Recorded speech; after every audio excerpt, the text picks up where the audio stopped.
আসসালামু আলাইকুম, welcome back to Anjuman ইনফোজন। আজকে আপনাদের সাথে শেয়ার করব জিরো রিটার্ন কারা জমা দিবেন। যাদের টিন সার্টিফিকেট রয়েছে অবশ্যই ভিডিওটি মনোযোগ সহকারে শেষ পর্যন্ত দেখতে থাকুন।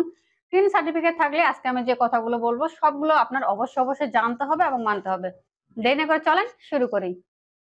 প্রথমে জেনে নিব জিরো রিটার্ন কারা জমা দিবেন।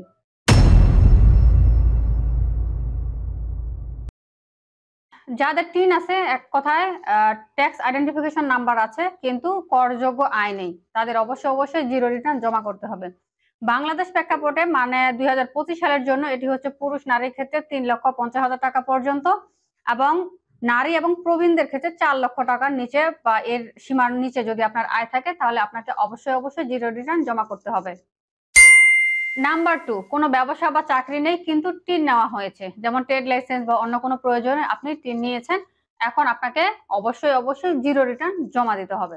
নাম্বার 3, ছাত্রছাত্রী, বেকার এবং চাকরি বাকরি নেই এবং কোনো ইনকামও নেই কিন্তু টিন নেওয়া হয়েছে, যেমন আমরা যারা কন্টেন্ট ক্রিয়েটর রয়েছি মনিটাইজেশন সেট আপ করার সময় আমাদের টিন প্রয়োজন হয়ে থাকে বা বিভিন্ন প্রয়োজনে আমরা টিন নিয়ে থাকি। এরকম যাদের রয়েছে করযোগ্য আয় নেই কিন্তু বিভিন্ন কারণে টিন নেওয়া হয়েছে, আপনাদেরকে অবশ্যই জিরো রিটার্ন জমা করতে হবে।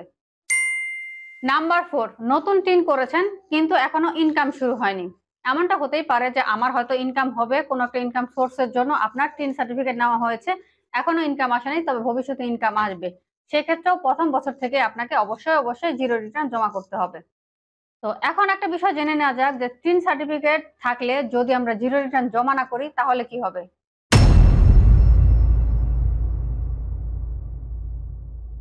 আপনাকে অবশ্যই প্রতি বছর রিটার্ন জমা দিতে হবে। রিটার্ন জমা না দিলে আপনার জন্য কিন্তু শাস্তির ব্যবস্থা রয়েছে সরকারিভাবে বা রাষ্ট্রীয়ভাবে।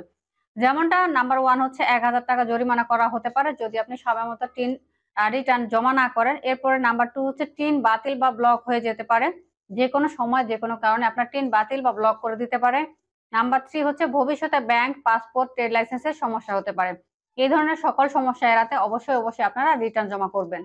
এরপর অনেকে প্রশ্ন করেন কিভাবে রিটার্ন জমা দিব। তো যারা জিরো রিটার্ন জমা দিবেন তাদের জন্য বলছি, এই নিয়ে আমার একটা ভিডিও রয়েছে, সেই ভিডিওর লিঙ্কটা আমি ডেসক্রিপশন বক্সে দিয়ে দেবো, আপনারা সেখান থেকে জিরো রিটার্নটা ভিডিও দেখে জমা করে দিতে পারেন। এই ছিল আজকের ভিডিও। মোটামুটি এই বিষয়ে আরো কোনো কিছু জিজ্ঞাসা বা প্রশ্ন থাকলে আপনারা আমাকে কমেন্ট করে জানাতে পারেন। এছাড়াও আমার সাথে যোগাযোগ করতে পারেন আঞ্জুমান ইনফোজনের ফেসবুক পেজে।